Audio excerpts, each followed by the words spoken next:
So now, just to give you an update of what's been happening, of course, we made it clear, this government at every level, Mr. President has spoken on the matter, the Vice President has done so, I have done so, that what has happened in South Africa is totally unacceptable. We will not accept it, and as I said earlier, enough is enough, and we're not going to come back to this. We're going to have to address it once and for all this time. So this is a position of the government that we're going to draw a red line here. And whatever measure that needs to be taken to ensure the safety of Nigerians in South Africa, we will take.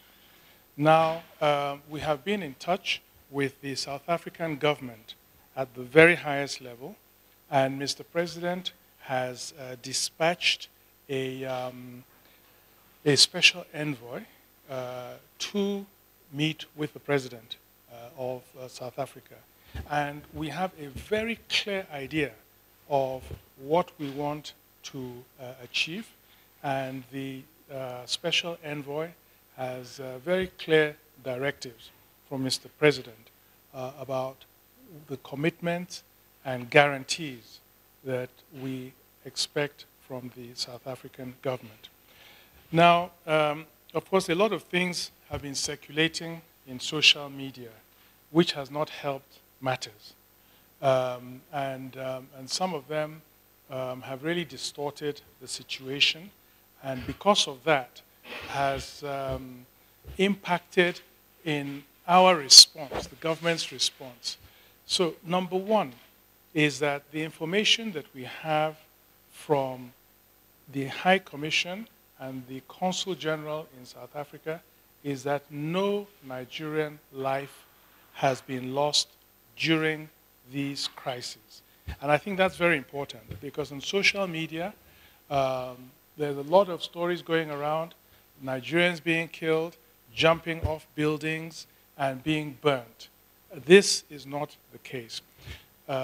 What we know that premises, shops of Nigerians have been looted and properties destroyed.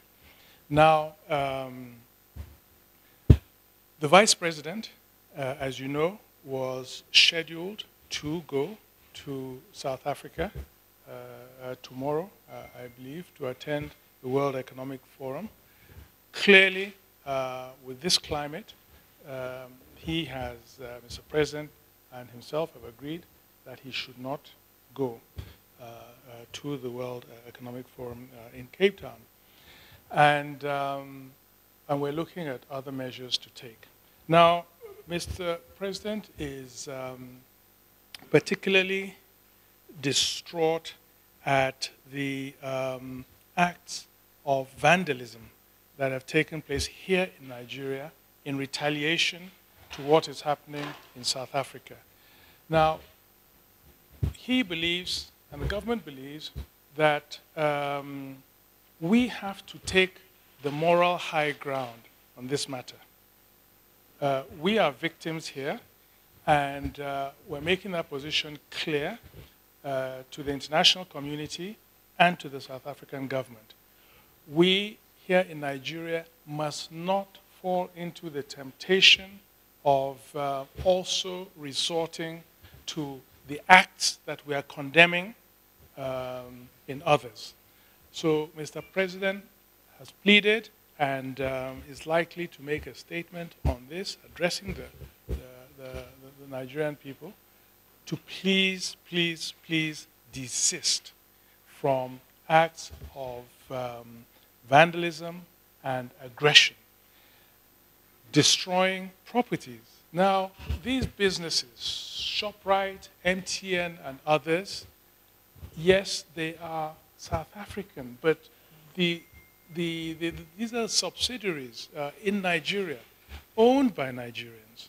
So as attacks are made against ShopRite and other such institutions, it's actually the property owned by Nigerians here within Nigeria. And of course, the people working there are Nigerians. So the people that will suffer from those acts of vandalism and aggression are not South Africans or anyone else, but they are Nigerians. But morally, it is wrong, not even because of who will suffer and who will not suffer. And Mr. President is appealing to Nigerians. The government is acting. We cannot state everything and put everything in the public domain with regards to what we are doing, obviously, but want to assure all Nigerians that this government is determined that the red line has been drawn and that we will not give in on this occasion, and that the South African government has to assume its responsibilities and do the right thing.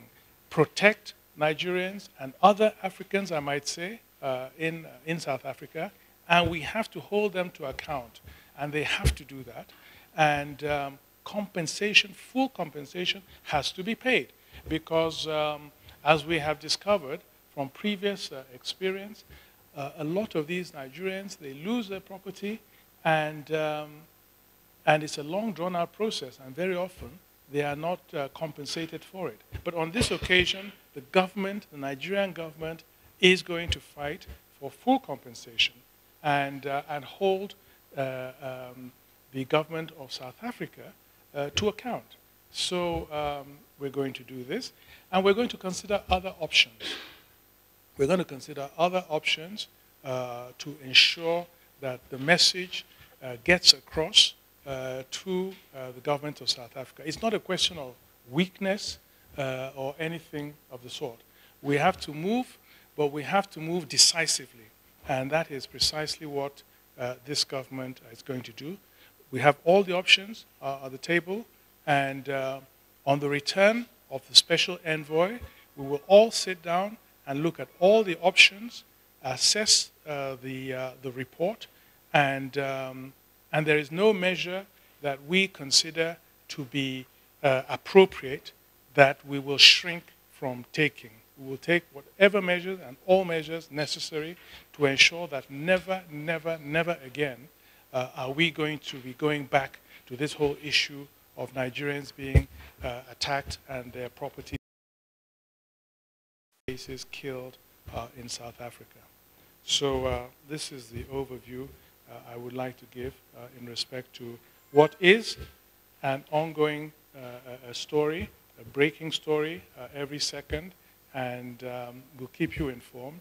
But the important message is that Mr. President is fully engaged in this process, is being briefed on a daily basis, hourly basis, and that we are not going to shrink from taking all the necessary steps we need to make this the last time that this kind of thing will happen. Thank you.